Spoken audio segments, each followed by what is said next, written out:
In Mark Johnson's book, The Meaning of the Body, which is a great book by the way, he's got this fantastic line where he says that meaning and thought emerge from our capacities for perception, object manipulation and bodily movement.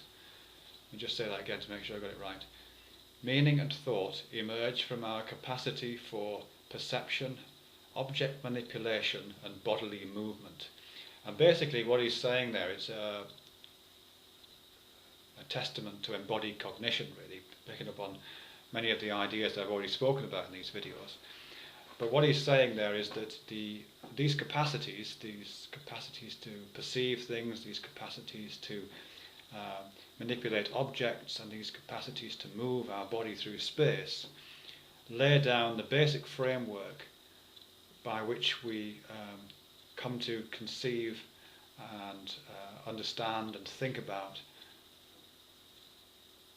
well, ways of knowing really, that aren't directly accessible to the body. And he's basically talking about metaphors and other poetic devices beyond that.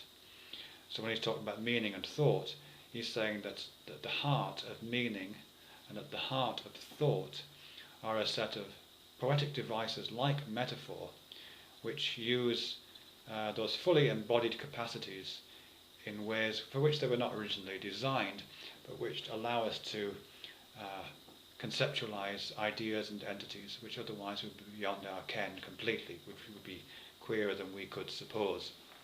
And I want to spend a little bit of time just identifying the characteristics of each of those components that Johnson talks about there: our capacity for perception, object manipulation, and bodily movement. Because I think if we get those in place first, or if I get those in place first, then I'll be able to use that as a kind of jumping off point to go into more detail about the various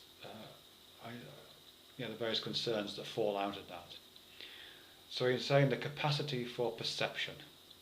And obviously when he's talking about perception, he's not just talking about visual perception, he's talking about all of the senses. And as I've already spoken about, those senses are not kind of inert, passive entities. The senses are part of sensory motor systems.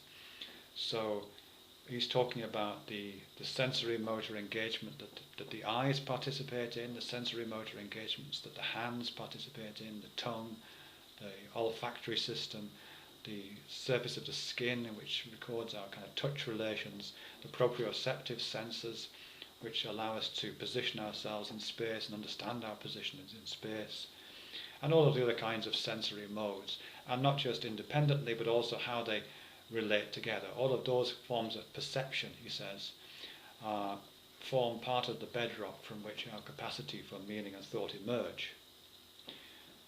The second part of that quotation is object manipulation. So if I'm going to understand how object manipulation features within a metaphorical construct, within as a set of poetic devices from which meaning and thought might emerge, then I have to understand what an object is. I have to understand what a literal object is, what we mean when we say here is an object, but also how that understanding of what an object is features within our metaphorical understanding. And as I'll talk about a little bit later, the concept of something like objective knowledge is substantially based on our understandings of what an object might be, and the very particular characteristics that our sensory engagement brings to an understanding of what an object might be. So that's the second part of that meaning and thought emerge not just from our perceptions, the engagements of our sensory motor systems in there, but also our ability to engage with and manipulate objects. So it's not just the object again as a kind of sovereign entity separate from our engagement with it. It's our ability to manipulate objects, to move around them and to handle them and so on. And the third part of that line is to do with bodily movement. And bodily movement includes what you might call actions, which are the movements of the things like gestures and the things that I'm doing with my hands now, and the more subtle bodily movements that are taking place all of the time, but also active movements through the space that we seem to be looking out into. Movements, movements out into the landscape, movements around entities and objects and other individuals, and that whole process by which movement is allowed, and also by which it's constrained, which is entirely embodied and entirely physical and material, concrete activity. Again, that forms part of the set of principles which allow meaning and thought to emerge and give them structure. And that's crucial. What I just want to just add in, kind of in passing really, is that in that quotation from Mark Johnson, that meaning and thought emerge from our capacities for perception, object manipulation and bodily movement.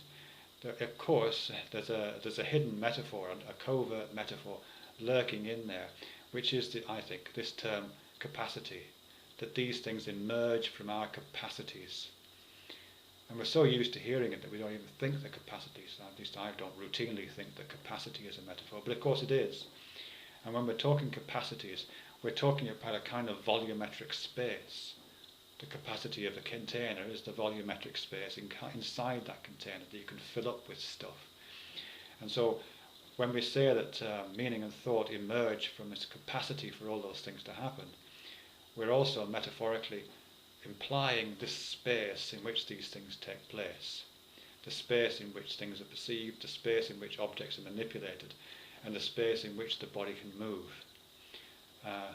And that, if you like, is kind of the overarching metaphor which underpins Mark Johnson's quotation, and I think underpins a lot of the stuff that I'm interested in, which is that the space of ideas is mapped from the space of lived experience, that the capacity that meaning and thought emerge from is metaphorically mapped from the capacity that our lived experiences occupy, the real space of worlds and rooms and objects falling through that space by gravity, and light passing through that space, and sound echoing off the walls of that space, and all the things that real spaces do, completely phenomenologically active, embodied spaces.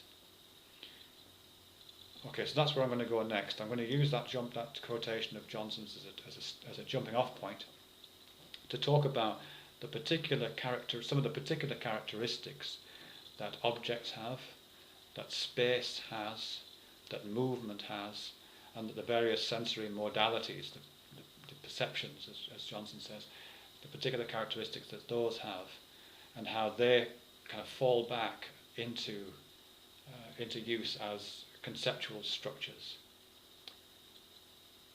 Okay, I think that's where I'm going to leave it. Thanks very much for watching.